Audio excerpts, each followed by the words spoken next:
En tiempos convulsos como estos, pensar en la comida tradicional casera, aquella que hacía la abuela y que evoca encuentros especiales, festejos o domingos familiares, es una entelequia, ya que no hay tiempo para unirnos. Donde los porotos, granados, eran los protagonistas o el asado alemán el arma secreta para encantar al chiquillo mañoso, son parte de un Chile provinciano que vivía todo con un poco más de calma. Calma que quedó en el pasado, ya que necesitamos todo al instante, y para eso el supermercado es nuestro salvador y nuestra ruina. Y les doy la más cordial bienvenida a otra hora de conversación a través de a través de las redes sociales de Queleo Forestal, porque estamos en Espacio Forestal en Merced 76, a través de las redes sociales de The Libro Show, y hoy se nos une radiotouch.cl para hoy hablar de comida. Y para hablar de comida, ¿y quién más? ¿Y con quién más podemos hablar de comida? Estamos con Álvaro Peralta Sáenz, a razón de recetario popular chileno. Señoras y señores, con ustedes Don Tinto. Álvaro, bienvenido. Muchas gracias. Primero agradecerte el tiempo que hayas aceptado esta invitación y irnos de lleno a la idea. Este es tu segundo libro. El primero era referido a picadas, a restaurantes, a lugares para comer. Imprescindibles le pusimos, que eran 25 imprescindibles de Santiago.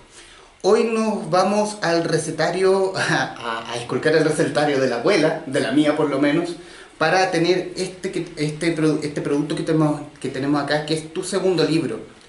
E irnos a la idea. ¿Cuál fue la idea de hacer un libro como este?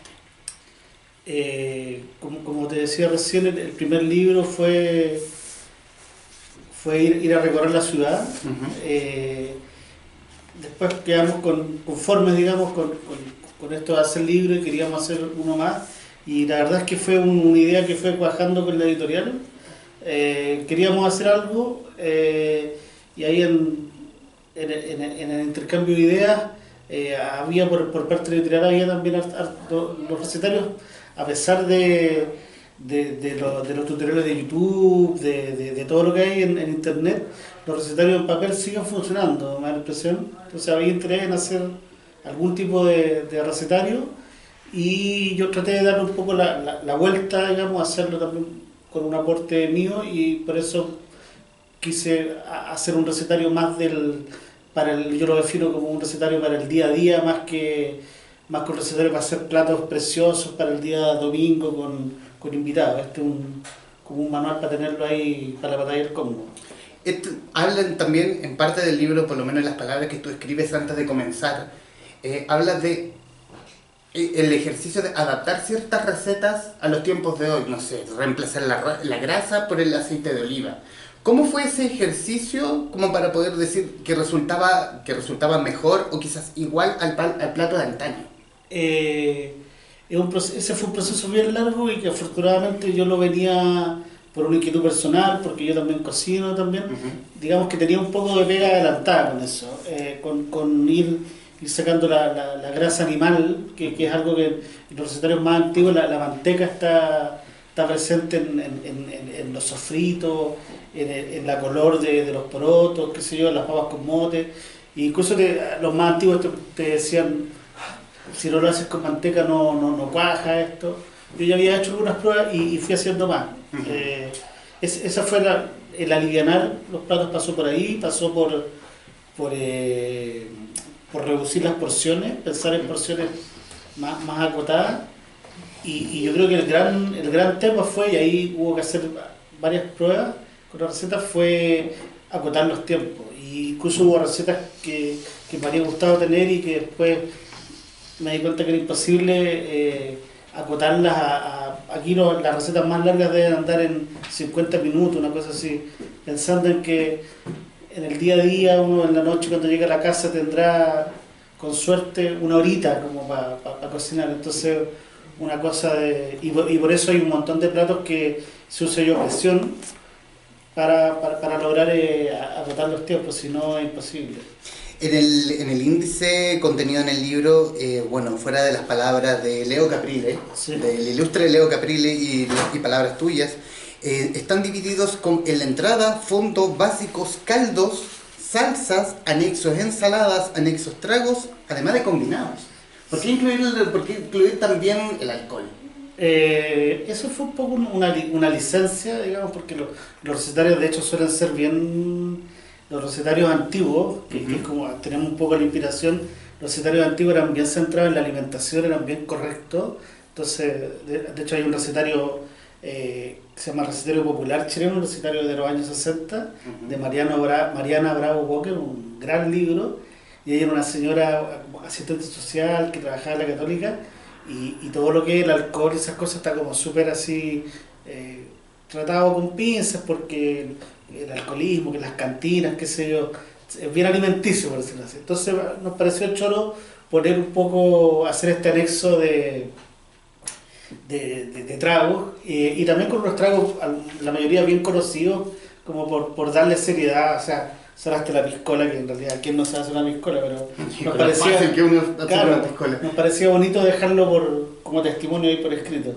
Ya vamos a ir a ese punto, pero quiero comenzar, y en el fondo comenzar por donde comenzar por donde comienza. Mira, abres las entradas con el tomate relleno, y aquí también, porque también tiene una pequeña descripción del autor, por si la alcanzan a ver, además de la descripción de cómo se hace el tomate relleno.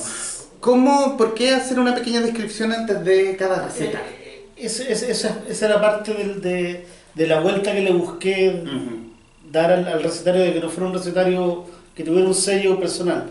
Y yo siempre he sostenido, al menos para mí, que escribir de gastronomía siempre resulta una buena excusa para escribir de algo más, para escribir de la ciudad, para escribir de los productores, de la gente, de los comensales, de los cocineros.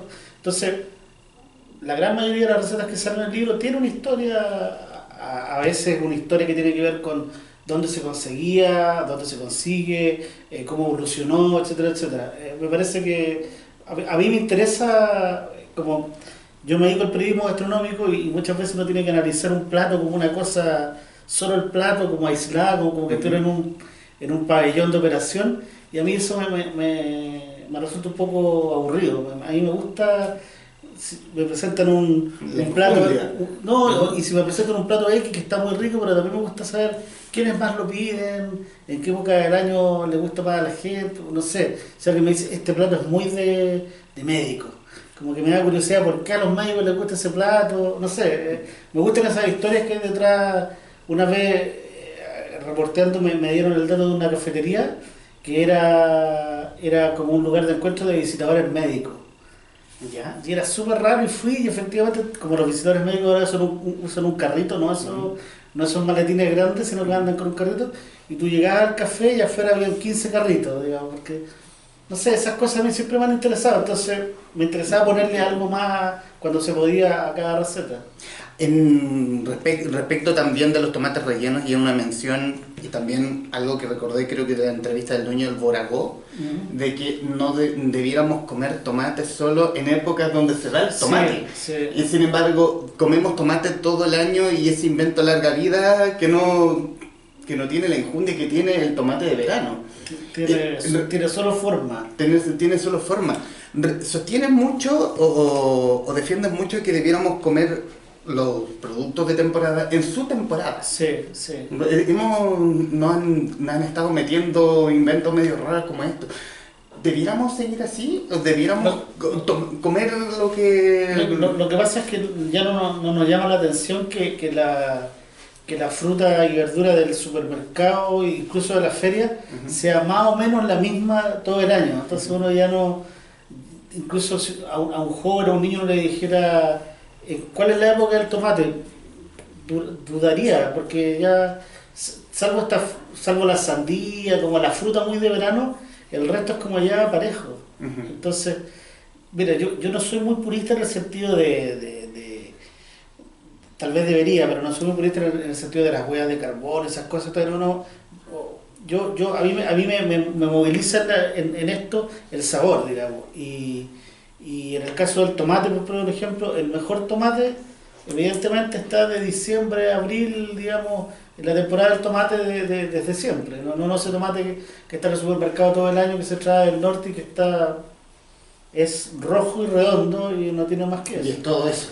Claro. Es solo el colorante. Sí, es un tipo de tomate que se perfeccionó, y claro, físicamente está muy bien, es resistente, pero a la hora de cocinarlo de comerlo no es otra cosa.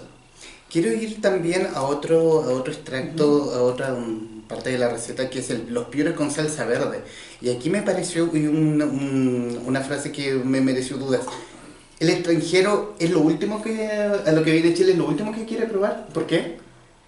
Es que te digo, yo no he probado por eso. Es que el piure es difícil. Ujú. Es difícil porque es, bueno, si te lo pasas limpio es una cosa roja como un pimiento, puede ser ese el aspecto. Un pimiento en aceite de oliva, por ejemplo, un pimiento en conserva, podría parecerse. Pero primero, si ves el piure, viene como en una roca que se saca, es una cosa rústica, digamos, no es apetitoso, entonces cuesta. Y de sabor es un sabor fuerte, literalmente a yodo, a mar, Ujú. que lo más probable es que la primera vez te parezca fuerte, te parezca muy invasivo, entonces cuesta entrarle. Ujú. Pero una vez que se entra, la cosa anda bien y a mí, por mi trabajo, me ha tocado hablar con cocineros extranjeros, con cocineros, no sé, Ferran Adrià o Hermanos Roca, gente importante que ha venido a Chile y todos están súper de acuerdo. Una, que nuestro tesoro de nuestra despensa de los alimentos está en el mar. Y es lo que no comemos. Y claro, y particularmente productos como el piure realmente quedan así dados vueltas. O sea, yo creo que en el caso del piure habría que empezar a pensar cómo se masifica, cómo se puede empaquetar mejor, digamos, porque es algo bien único y bien especial. Además de ser un producto muy escaso, por la veda.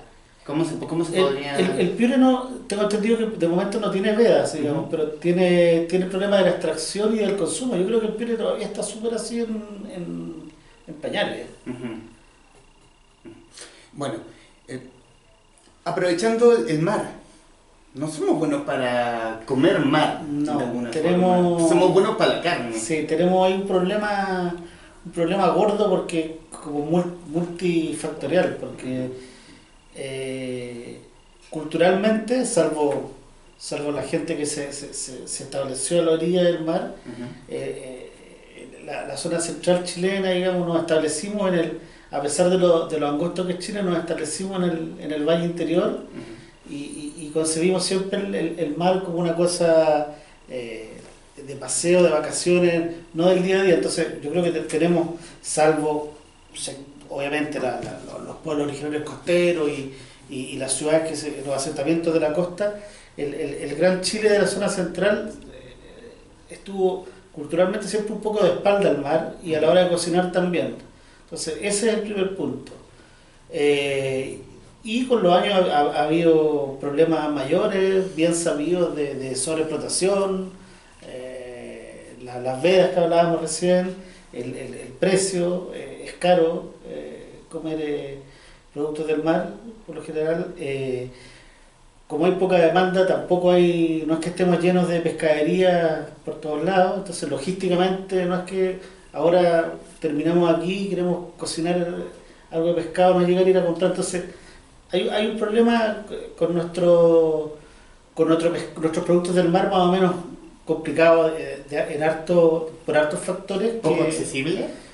Resulta, en resumen, sí, es poco accesible por todas estas razones que yo te daba. Y por otro lado, tenemos la carne, somos buenos para la carne y estamos comiendo carne como nunca hemos comido en nuestra historia. El consumo per cápita viene subiendo, la carne importada es más asequible, hay oferta, o sea, las ofertas que uno ve en el supermercado de carne no hay de pescado, digamos. Entonces yo creo que vamos todavía en una curva ascendente con la carne que nos tiene un poco así como mareados, como la novedad. Ujú. Ahora con todo este tema del calentamiento global, del cuidado del planeta, se ha puesto en la palestra el tema de que no vendría mal consumir menos carne porque tiene un... Porque Tiene un, contaminan. claro, la ganadería tiene unas emisiones muy fuertes, pero yo creo que ese es un raciocinio válido, pero bien de primer mundo aún, donde ellos ya llegaron a su pic de consumo de carne. Nosotros, por decirlo así, como país, todavía estamos, como sociedad, estamos conociendo la carne, o sea, llenándonos de carne todavía, entonces cuesta decirle parar, digamos, de repente. Pasa mucho en la alimentación que, bueno, como ahora todo es global, llegan modas o tendencias de afuera que muchas veces van un poco demasiado adelantadas con cosas que nosotros estamos recién haciendo. Quiero ir también y algo que me causó mucha curiosidad, Uh-huh. los pejerreyes falsos. Jamás nunca vi los pejerreyes falsos, jamás nunca me cocinaron pejerreyes falsos. ¿Qué son los pejerreyes falsos? Los pejerreyes falsos son unos fritos de verdura, en este caso de tallos de acelga, que se cortan, se limpian, se les da más o menos una longitud, digamos, una forma alargada, digamos, se les da un pequeño hervor y después se pasan por batido como la merluza y se fríen. Yo no sé si se les dijo siempre pejerreyes falsos como un chiste o si en algún momento a la gente se los hacían pasar por pejerreyes. Pero es una forma bien rica, en el caso de los tallos de la selga, de aprovecharlo. Y ahora que tú me dices que no los conocías, bueno, es un poco el sentido del libro, que yo los comí cuando era niño con cierta regularidad, los pejerreyes falsos, y había pejerreyes falsos de porotos verdes alargados o de tallos de acelga, y estaban ahí y se fueron desapareciendo. O sea, es un poco el sentido del libro, es presentarle a gente más joven estos platos que de verdad en algún momento fueron los platos de batalla que estaban ahí en el día a día. ¿Hoy se consume el pejerrey falso? Yo hace muchísimo que no lo veo. No es como un producto que se puede encontrar en un restaurante. No. Hay que hacer una salvedad ahí. Que lo he dicho en alguna entrevista a propósito del libro, y por eso yo digo que este es un libro para el día a día y quiero atacar el día a día en las casas. Yo creo que la cocina chilena, todo lo que es la gastronomía ha avanzado un montón en los últimos 20 años, que son los que yo más o menos llevo en esto, pero es sobre todo la cocina pública, la cocina festiva, los restaurantes o lo que uno hace en sus casas el fin de semana. O sea, de verdad que tú vas el viernes a un supermercado o el sábado de la mañana y veis que la gente, en la medida de sus posibilidades, el fin de semana se celebra cocinando, invita a un amigo, invita a familia o sale a un restaurante. Hay gente que se pone a hacer asado, gente que hace sushi, que sabe hacer. Pero yo creo que en el día a día, en la comida más privada, ahí como que uno hemos ido dejando estar, y estos platos que la gran mayoría siempre fueron de día martes, de día jueves, qué sé yo, se fueron perdiendo. ¿Se perdió el gusto por la cocina, por la comida chilena? No, yo creo que el ritmo de vida, el tiempo, el bien más escaso, nos hizo optar por optimizar nuestro tiempo de alguna manera, y creo que la respuesta como sociedad a qué comer, dado el poco tiempo que tenemos, ha sido un poco débil o floja, o por el nombre que tú quieras, porque ¿cómo decirlo?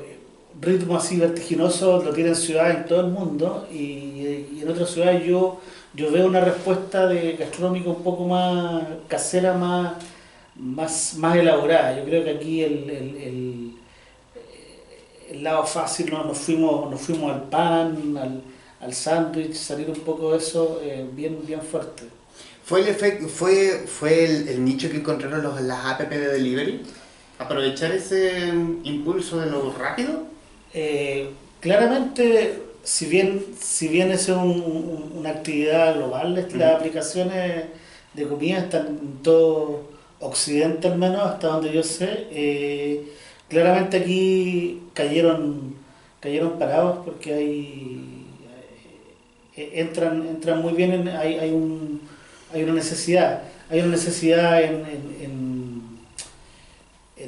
tiempo, en espacio, digamos, los departamentos chicos, hay cosas que no van a cocinar, y es bien transversal. Fíjate que yo, por un estudio que está haciendo un sociólogo en la zona norte de Santiago, con población migrante, donde no hay demasiados clientes de aplicaciones por un tema de costo.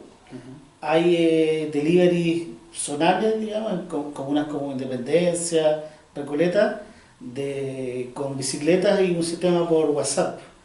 O sea, la necesidad de comer algo, pero rápido, y que te lo hagan mientras tú llegas a la casa, o llegas a la casa y así las tareas con tu hijo, o laváis ropa, qué sé yo, es fuerte.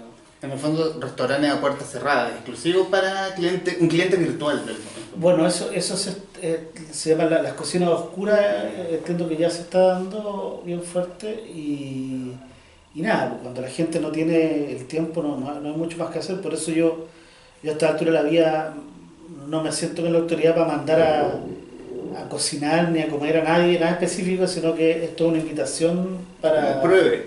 para cuando pueda, para que vaya probando, como dices tú, y entre las indicaciones que tienen las recetas también yo me preocupé de poner ahí qué cosas se pueden congelar, cuánto duran congeladas o refrigeradas, pensando en que nadie va a cocinar todos los días, pero de repente, tal vez con este libro alguien puede enterarse que un plato de lentejas no es tan trabajoso hacer, y que congelado dura mucho tiempo y queda muy bien congelado. Entonces que uno podría un día sacrificar un poco de tiempo para hacer una buena cantidad de lentejas, comer unas pocas, refrigerar, y después, no sé, a la semana siguiente tener listas las lentejas. O sea, como que esa es una invitación que yo estoy haciendo. Me impresionó, por lo menos, yéndonos a los porotos granados. ¡Uy, qué rico! Se me antojaron ya los porotos granados. 40 minutos de cocción del proceso, y congelado dura 2 meses. Sí, ¿Tanto? Sí. Siempre y cuando no se nos corte la luz, esas cosas que pasan en Santiago. y se nos pudren los porotos. Ahí hay que ponerse a comer nomás. Claro. Quiero irme al factor editorial. Entre las pruebas, entre la escritura y entre del manuscrito a esto, al libro físico, ¿cuánto pasó? ¿Cuánto tiempo crees? Déjame sacar las cuentas. Si no me equivoco, mi libro anterior salió en esta misma época, el 2016, y debíamos haber empezado a conversar con la editorial en marzo del 2017. Este libro yo lo debo haber empezado a hacer en abril-mayo del 2017. Un libro que se cocinó lento. Sí, pero pasan varias cosas. Para que no crean que esto no...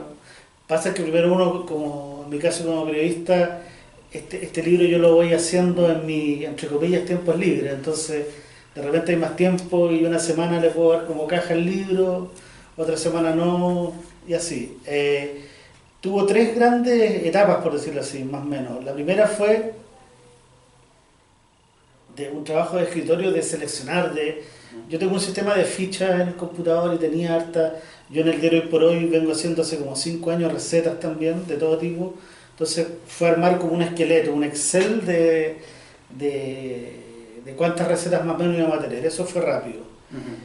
Y de ahí te diré que el primer año fue hacerlas casi todas. Algunas las tenía súper hechas, que no necesitaba nada. Pero fue hacer todas las pruebas, hacer las anotaciones correspondientes, los ensayos de error. De repente, como te decía antes, alguna receta que yo me imaginaba que la podía acortar el tiempo, no funcionó, chao. Entre medio uno, o haciendo esto, o por mi mismo trabajo, conversando con alguien, se me cruzaba un plato y decía, pero ¿cómo no tengo eso había que incluirlo, y así. Y ya los últimos meses fue ya más de escritura y con la investigación de esta historia que muchas de las recetas tienen. Pero terminamos al final bien justito, te diría. El libro salió a impresa para septiembre, de haber entregado todo para primera revisión tentativamente en abril-mayo. De ahí volvió con algunas inquietudes, corregimos. Por mucho que uno se adelante, al final esto es como un embudo y termina bien justito, pero es parte de la pega. En el trabajo de edición hubo que, no sé, corregir textos, alguna receta completa, sacar una, poner otra. ¿Cómo fue el trabajo de edición? A ver, más allá de lo formal, Ujú. obviamente de los temas formales de edición, hubo que hacer un trabajo primero de ordenamiento, Ujú. porque no, aparte de estas entradas, que sé yo, también de que no quedaran recetas muy similares una al lado de la otra,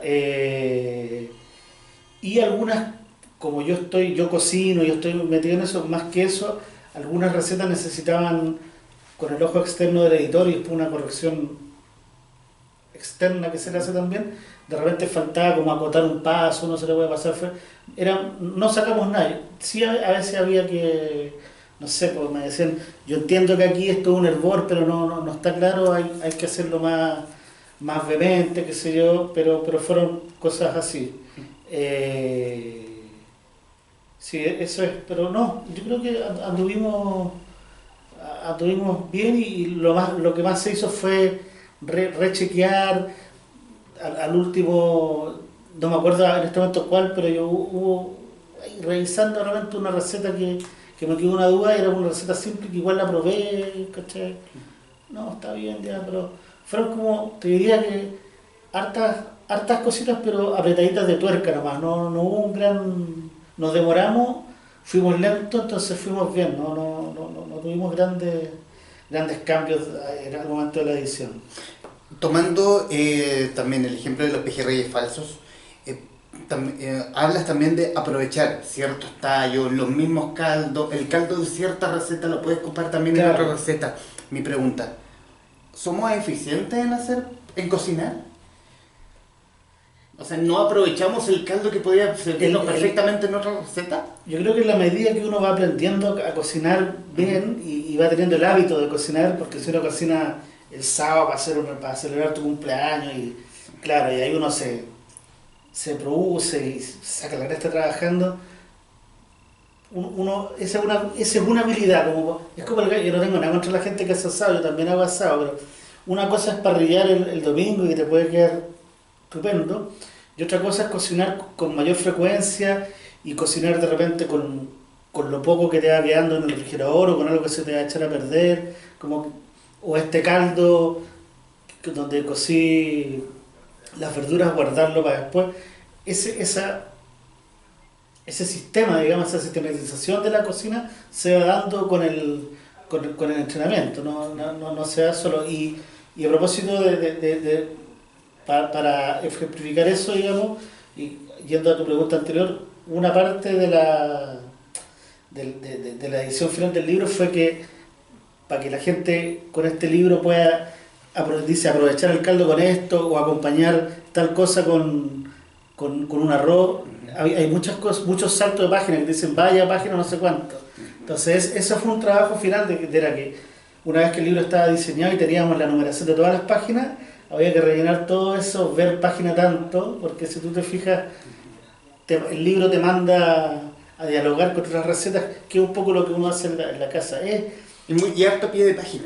Sí, es la eficiencia por ponerle un nombre, la eficiencia de la abuelita, digamos, que la abuelita hacía salpicón el día lunes porque le sobró carne del asado y se hacía pastel de papa. Uno hace pastel de papa desde cero, digamos, y hace el puré y qué sé yo, pero el pastel de papa en realidad en una casa se hacía el día jueves porque el miércoles algo había pasado y había sobrado mucho puré, ¿me entendés? O Ujú. sea, hay un reciclaje ahí O de tortilla interesante. de arroz, para Claro, aprovechar el arroz que el no se va a arroz, comer, claro, o la hacerlo. tortilla de verdura cuando las Mm. verduras están buenas para hacerlas cocinar porque ya no están muy bonitas para ponerlas en una ensalada, o sea, es eso. Ah, bueno, aquí hay una parte del arrollado de Malaya donde ¿Mm? resalta, no bote el caldo, y dice, guardar este caldo que puede durar hasta 3 meses para luego usarlo como base en crema de verduras, cazuelas o legumbres en general. Sí. Y quiero llevarnos también al pescado frito. Y al pescado frito y con el primer párrafo de esta pequeña crónica, de esta pequeña columna. Alguna vez el crítico gastronómico César Fredes me dijo que si el pescado no era frito, no le llamaba mucho la atención comerlo. En lo personal no soy tan categórico en mis juicios. Y de hecho también me gusta el pescado a la parrilla, incluso al horno. Sin embargo, hay que reconocerle a Fredes que frito alcanza una expresión superior. ¿Por qué? Porque sobre todo cuando uno es más, bueno, cuando uno es más niño, que Ujú. que el pescado le parecía demasiado, comparado con la carne, demasiado blando.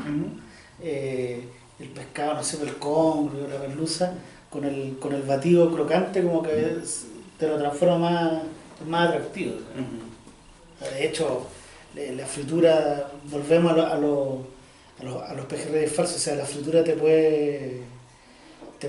literalmente te envuelve con textura y con sabor cualquier cosa, digamos. ¿Sí? Y yo el pescado frito dudé en ponerlo porque yo, mira, con un montón de recetas me imaginaba la siguiente escena. Un martes o miércoles en una casa, más bien departamento, con poco tiempo para cocinar, entonces como que esa es una prueba bien empírica de si esto funciona o no, ¿cachai? Entonces, mucha fritura en la noche, los departamentos que son cada vez más chicos, entonces el pescado, como esa receta más o menos simple, la puse, digamos. Hay la poca ventilación, Claro, queda compensada fritura. Sí, porque hay que ser realista también, de que nadie está dispuesto a cambiar su rutina todos los días por cocinar algo por rico que le quede. A mí una vez me dijo un Máximo, se me olvidó el apellido, que es el dueño del River, un restaurante italiano bien de los mejores de Santiago, y estábamos hablando de unas cocciones, qué sé yo, y él hablaba de una receta que a mí, para que me quedara buena, eran como 4 horas en una olla.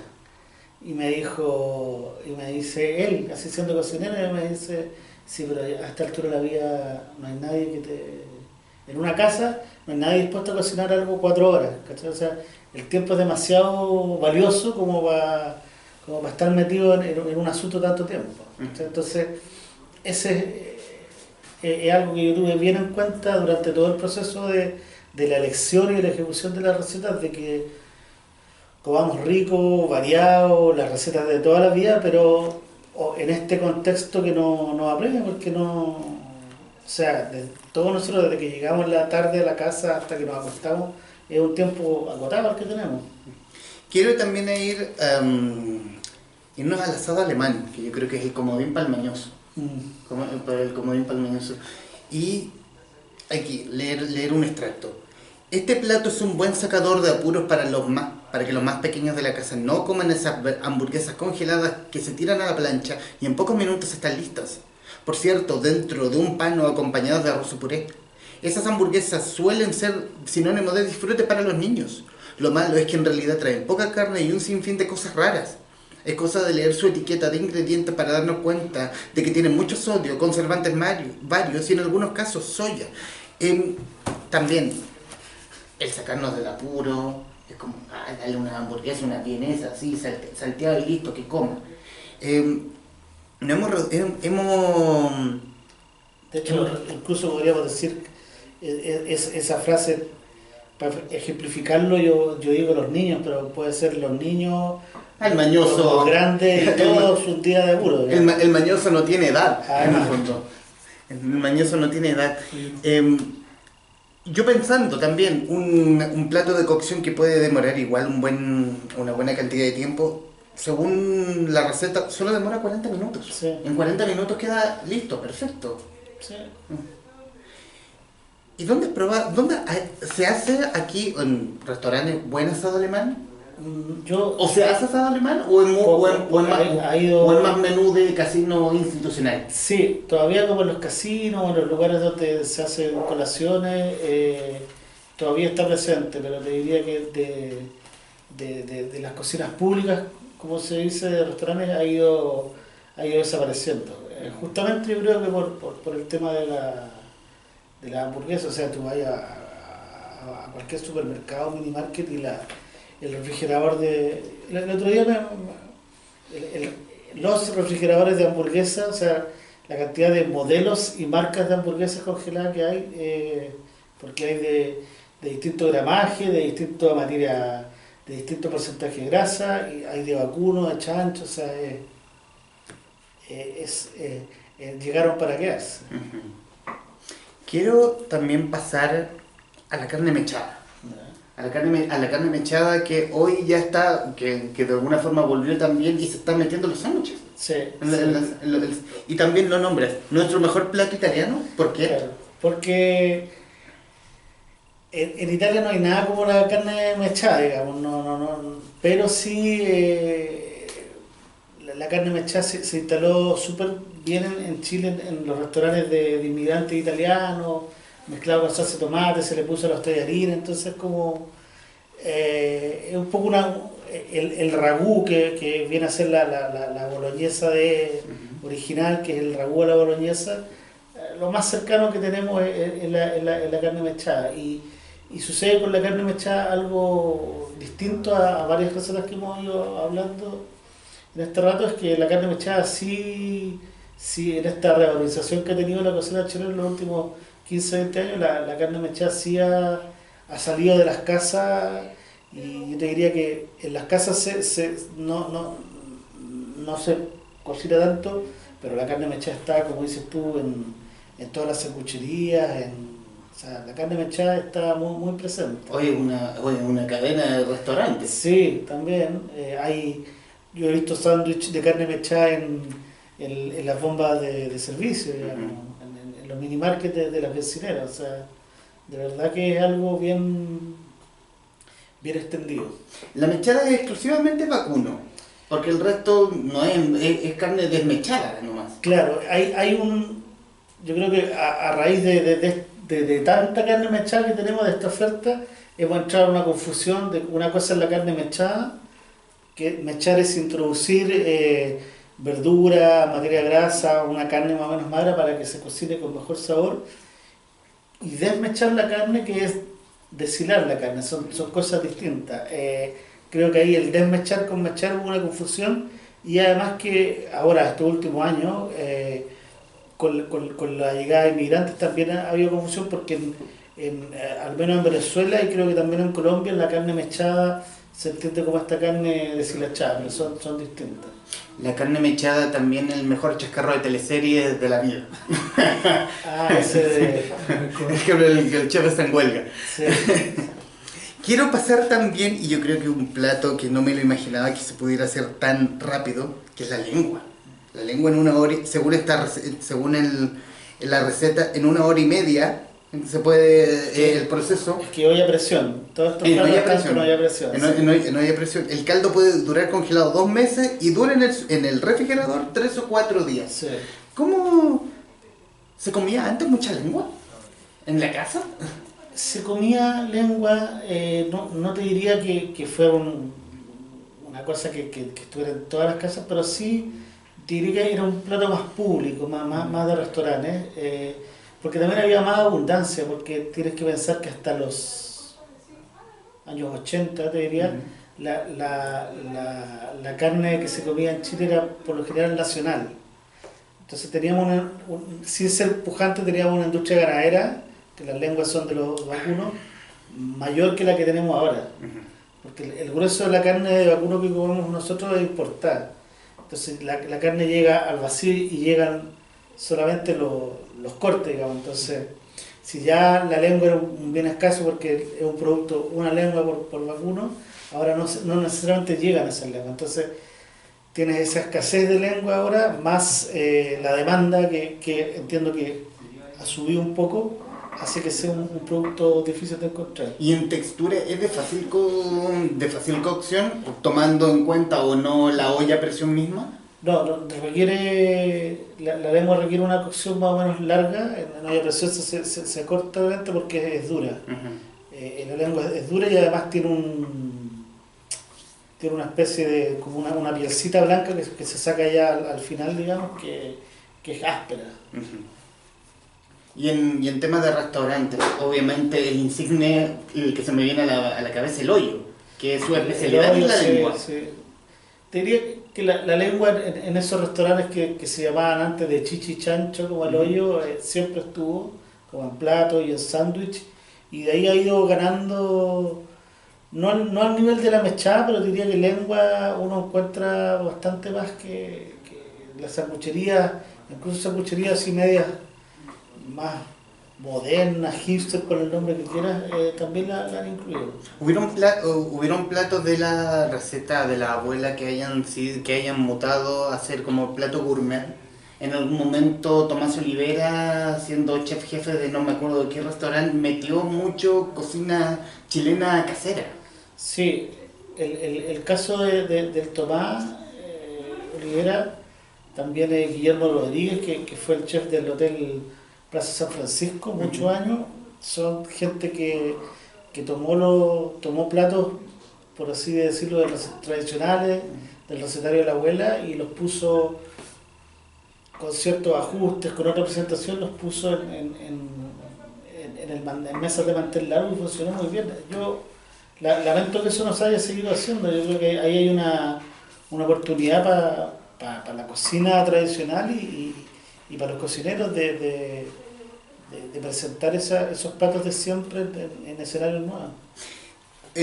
También en la misma receta está como está en el punto básicos, cómo hacer el arroz blanco, bistec, el pescado a la plancha, las papas fritas y cocer huevos. Sí. ¿Por qué cocer? Bueno, aquí aprendí mucho, sobre todo con los cocidos, ¿verdad? Y siempre me pasaba, nunca me quedaban duros. Porque de hecho yo mismo lo tengo, es bueno tener por escrito porque los minutos ahí son bien, en los huevos es algo que si uno quiere los resultados óptimos tiene que tenerlo bien claro, dependiendo de la consistencia que quiere, tantos minutos, digamos, porque si te pasas ya cambia el resultado rápidamente. Sí, leer solamente el punto de los huevos cocidos. Se introducen siempre en agua ya hirviendo y dependiendo de la textura deseada, se cocinan por una determinada cantidad de tiempo. Así, para un huevo bien líquido, se deja 3 minutos. Para una clara firme pero con una yema aún cremosa, 5 minutos. Y para uno bien durito, 8 minutos. En este último caso, si se le quiere guardar para comer más tarde, es necesario sacarlo del agua hirviendo e inmediatamente sumergirlo en agua con hielo, para que no se siga cocinando y no pierda su punto. Es un buen... Ay, me abrió la mente. Yo no cocino nada. La yema, aparte que cuando tú haces huevos duros, tú lo dices, son para que sean duros y los dejáis los huevos, te olvidáis. Después el huevo frío, la yema le queda por los bordes, se pone verde. Levemente. Sí. Ah. Lo que haces tú con el agua fría con hielo es que cortas la cocción, pues ya se acabó. Porque si no cualquier cosa, lo que se demora en enfriarse se sigue cocinando un poco. Y también incluir las salsas, porque también es necesario para un plato completo. Esto es como un plato de fondo, entrada. Sí. Te faltó el postre. Mira, son dos cosas distintas. La salsa pareció un poco como los tragos, digamos, que me parecía simpático ponerlo por escrito, aunque fueran cosas simples, como el ají verde o la salsa verde. Pero, por ejemplo, me interesaba que el pebre, que al menos quedara una receta bien tradicional, porque uno ya a estas alturas podría hablar de pebres. O sea que yo entiendo que la preparación del pebre, la receta de cada uno pueda variar, pero a veces yo ya he probado unas cosas así muy extrañas. Porque una cosa es el pebre y el otro el chancho en piedra. Sí. ¿Qué lo diferencia? El chancho en piedra es un majado de tomate y ajo, digamos, molido, digamos. Perfecto. Y el pebre es una salsita picada con tomate, cebolla, cilantro y ají verde. Perfecto. Pero yo he comido ya con cebollín, una vez vi un pebre con papaya, o sea, ya está bien ser creativo, pero no pasar. Oye, ¿qué les pasa? Pero eso era dulce. Sí, era agridulce. No estaba logrado. Yeah. Pero, como te decía, era parecido a lo de los tragos, me interesaba dejarlo por escrito y me habéis hecho una pregunta más. Faltaban los postres. Pasan dos cosas ahí. Una, que yo no soy o sea, si me ponen un postre me lo como, pero no suelo comer postre después de la comida. Ya. Postre con hielo de repente, pero postre así no. Y ya, pero por eso fueron los tragos en vez del postre. Claro, ya, pero además que los postres no la fruta ni el helado, digamos, que son las cosas... Ay, ese es un buen punto. ¿Qué se puede considerar un postre? Estoy pensando en la repostería, en los pasteles y todo eso. Eso es una no sé si es una rama de la cocina o una cocina por sí sola súper compleja, súper seria, entonces que yo ahí no tengo gran experiencia, entonces para empezar, por algo los libros de pastelería son libros solo de eso. O sea, de verdad que ese es un trabajo mayor, o sea, que aquí lo miramos un poco a huevo, pero no, o sea, de hecho, cuando uno está haciendo una carne mechada y le pone un par de dientes de ajo más o una taza más de tomate picado, no pasa mucho, digamos. O sea, se intensifica el sabor. Claro, pero el resultado es más o menos el mismo. Cuando uno está haciendo un bizcocho, una torta con merengue, qué sé yo, la cantidad de huevos que tiene que llevar es una, la cantidad de agua es una. O sea, si por algo las medidas son... O sea, la cantidad, el metraje de los ingredientes en los postres, la pastelería y todo eso es una cosa seria. Entonces, preferí no, por todas esas razones, preferí no entrar en ese mundo. Y yéndonos a los tragos, ¿cómo fue la selección de los puntos aquí presentes? ¿Por qué el vino con fruta, la vaina, el pichuncho, el Bloody Mary? ¿Por qué seleccionarlos a ellos en especial? Honestamente, eso es totalmente aleatorio, es como por decisión mía. Algunos porque son que me gustan, otros porque, como te decía antes, me parecía interesante, como bonito dejarlos por escrito. Algunos que nunca se hace la especificación, como el pillín, que ya está totalmente, o el pichuncho, o la vaina, que van un poco en retirada, me interesaba... El pillín me gustó porque es la misma piscola, solamente reemplazándolo con gin, con ginger ale. Claro, que antes era muy Coca-Cola o ginger ale, digamos. En algún momento la piscola, el pisco con bebida oscura, por decirlo así, ya se hizo le ganó. Yo te diría que cuando yo empecé en las piscolas la competencia era un poco más peleada, pero la piscola ahora corre sola. Ahora la competencia es desigual. Claro. Y ahí te diría que también me gusta un poco ir un poco a contracorriente en ese sentido, porque ahora la coctelería, no solo en Chile, en el mundo está como súper... Los tragos muy creativos y nuevos, están muy de moda. Me parecía simpático poner vaina, pillín, pichuncho, porque el libro es mío, digamos. El perro es mío. ¿Cachai? Como que me interesaba. Y me gusta que, además, así como tú me preguntas por el pillín, mucha gente me ha preguntado o me ha dicho...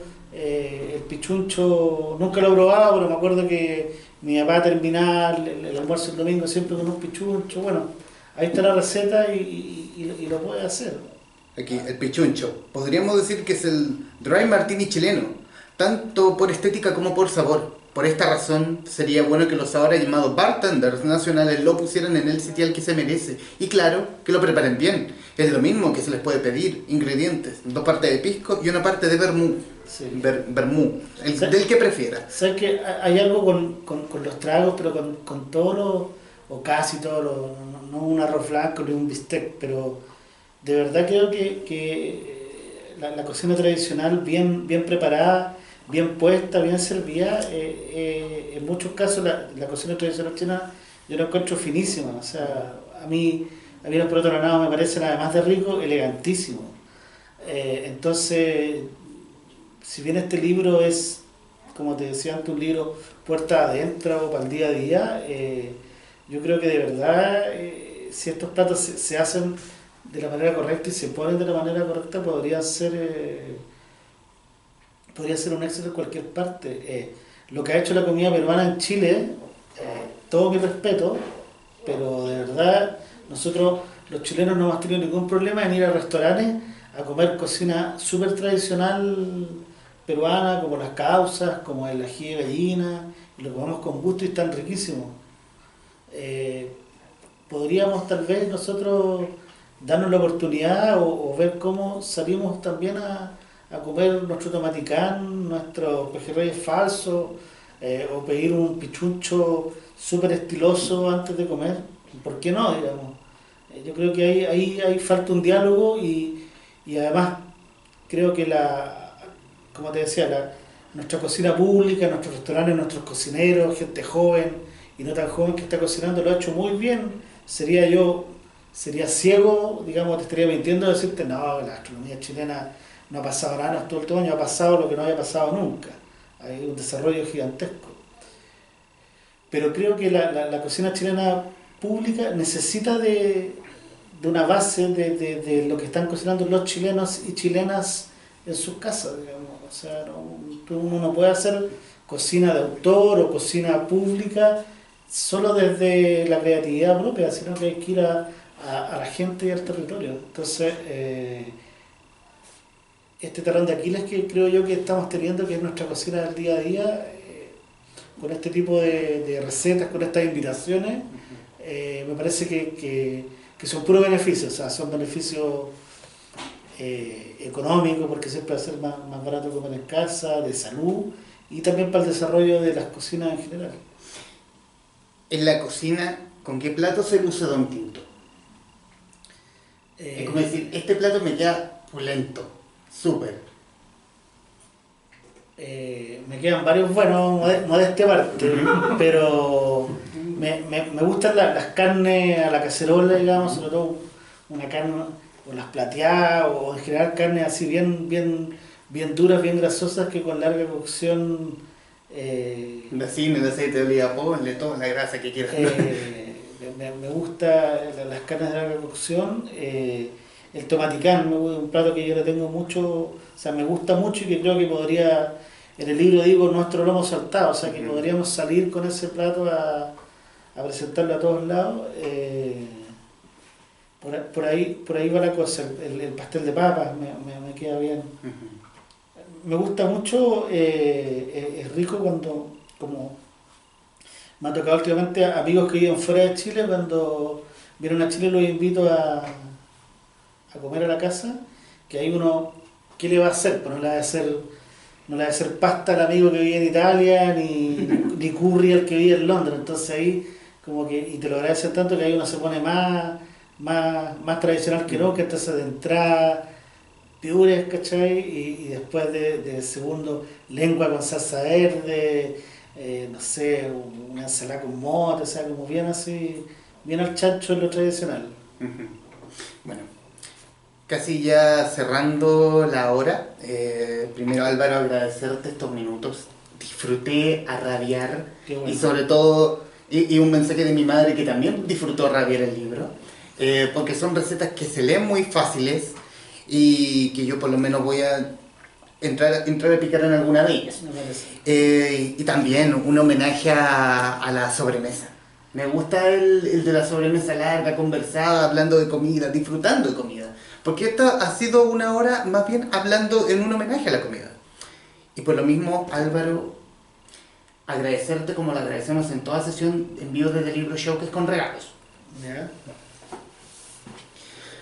De Juan Pablo Mellado, hecho en Chile, una nueva mirada sobre la cocina chilena, editado por Planeta. Mi libro favorito. Muchas gracias. Y además, la taza que acredita que estuviste los envíos desde el Libro Show. Muchas gracias. Y hablemos del futuro. Del futuro. Hay algo de lo que se puede hablar, obviamente. Algo que tengas pensado, algo que tengas conversado con la editorial. O si quieres hablarlo al tiro, porque nos deben estar viendo. Como que al día siguiente que salió el libro, como que me dieron ganas de hacer otro, pero... De postres. pero son así como...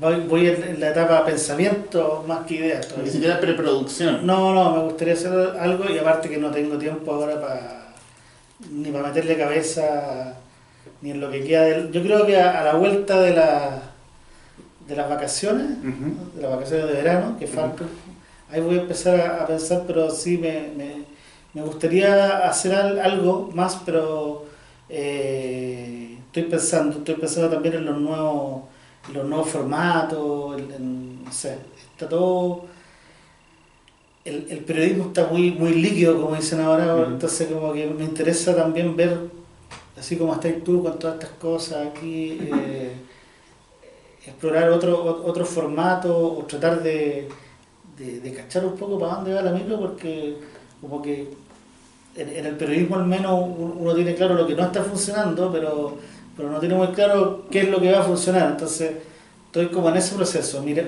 con algunas ideas, pero a ver si hay que hacerlas como se han hecho siempre o hay que cambiarlas un poco, no sé. En eso estoy. Perfecto. Bueno, solamente, y ya para finalizar, obviamente para quien nos está viendo a través de redes sociales y a través de radiotouch.cl, leer una pequeña semblanza de lo que escribí para redes sociales de Recetario Popular de Don Tinto.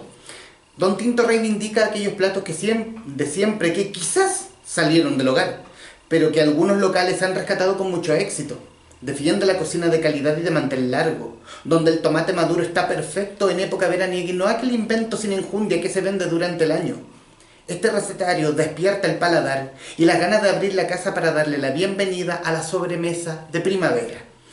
Recetario popular chileno, platos de siempre para los tiempos de hoy, de Álvaro Peralta Sáenz, libro que pueden encontrar obviamente en espacioforestal.cl o viniendo a la Casa Club de Quileo Forestal en Merced 76, Comuna de Santiago. Don Tinto, qué placer. Igualmente, muchas gracias por la invitación. A los presentes, gracias, y a quienes se están viendo en redes, gracias. Nos vemos en otra hora de conversación. Gracias.